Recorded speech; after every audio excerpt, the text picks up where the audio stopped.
Eu destaco primeiramente a tecnologia do concreto, onde no livro eu ensino como calcular o traço do concreto, levando em conta o slump, abatimento, o diâmetro da brita, classe de cimento, o desvio padrão com base na qualidade que será oferecida pela equipe de obra, uma qualidade ruim, sem medidor de água, ou uma qualidade boa, em que se terá medidor de água, para calcular o fator água-cimento e etc. Então, é um método de calcular o traço do concreto calcado inteiramente na tecnologia do concreto, sem empirismo, é baseado sim na prática, que é o conhecimento e com aquilo que deu certo. É o conhecimento teórico, as equações, com aquilo que vem dando certo. Então é um conhecimento prático totalmente fundamentado na tecnologia do concreto, que é uma ciência magnífica, deslumbrante dentro da engenharia civil. Um outro ponto de destaque que merece muita atenção são os métodos. Nunca se baseie num método só para dimensionar pavimentos de concreto, pavimentos rígidos, nunca.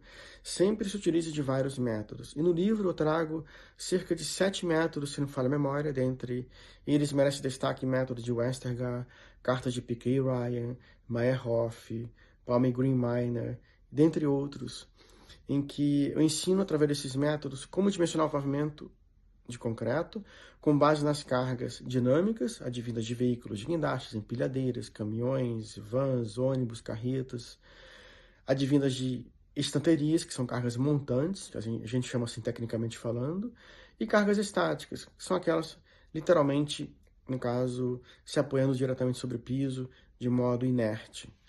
Um outro ponto de destaque são os projetos. Nesse livro, exclusivamente nesse livro, eu trago 7 projetos. São 7 projetos, os 7 maiores projetos que eu desenvolvi ao longo da minha carreira, todos aplicados para a Petrobras.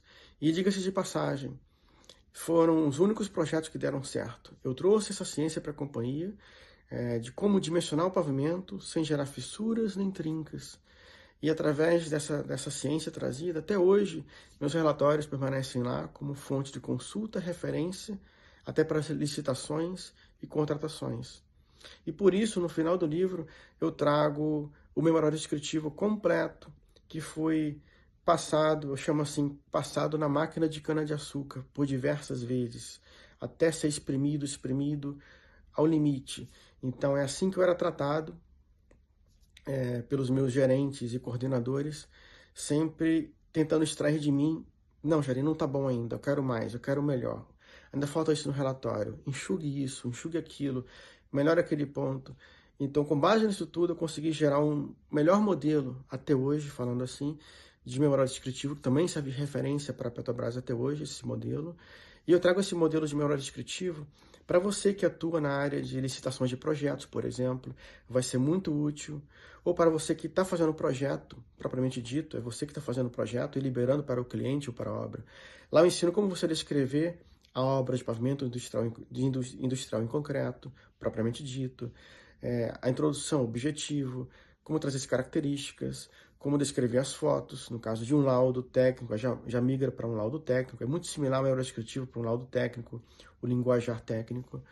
Também eu trago muito fortemente o que você tem que exigir que tenha no seu memorial descritivo para que a empresa terceirizada não falhe, não peque pela falta e não venha usar algo de modo empírico. Então eu trago exatamente o que você deve pedir para a empresa terceirizada oferecer um projeto que será contratado pela sua empresa. Então você, com esse memorial descritivo, você vai ter mais conhecimento e mais segurança na sua contratação, pois é um memorial descritivo que ficou depois de tanto passar pelas mãos de meus gerentes e coordenadores, e é o melhor que eu consegui fazer até hoje. E ainda utilizo em meus projetos também até hoje. E além desses pontos, também trago muita coisa da mecânica dos solos, como calcular, por exemplo, a tensão ao longo de qualquer profundidade no maciço do solo. Qualquer carga que se aplicar sobre o pavimento industrial em concreto, ela vai, no caso, soltar, derivar uma tensão que será aplicada a cada ponto do maciço do solo. Ela vai diluindo, vai reduzindo.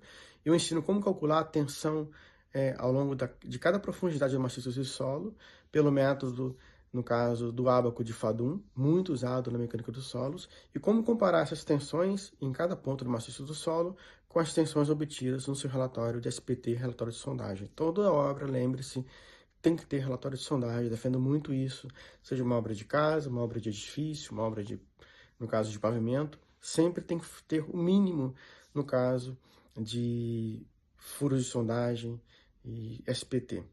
Eu também trago, aliado ao SPT, ensaios de sondagem, eu trago análise de um ensaio de análise de FCK recebido na obra, como interpretar, se você deve já partir para demolir a peça, porque o FCK deu abaixo do esperado, o FCJ deu abaixo do esperado, ou se você tem como recuperar esse concreto ainda.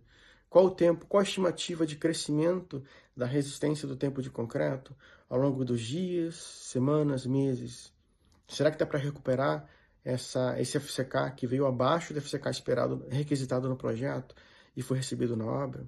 Como receber o concreto na obra? Como melhorá-lo? Isso tudo eu trago no livro para proteger você como engenheiro de obra também.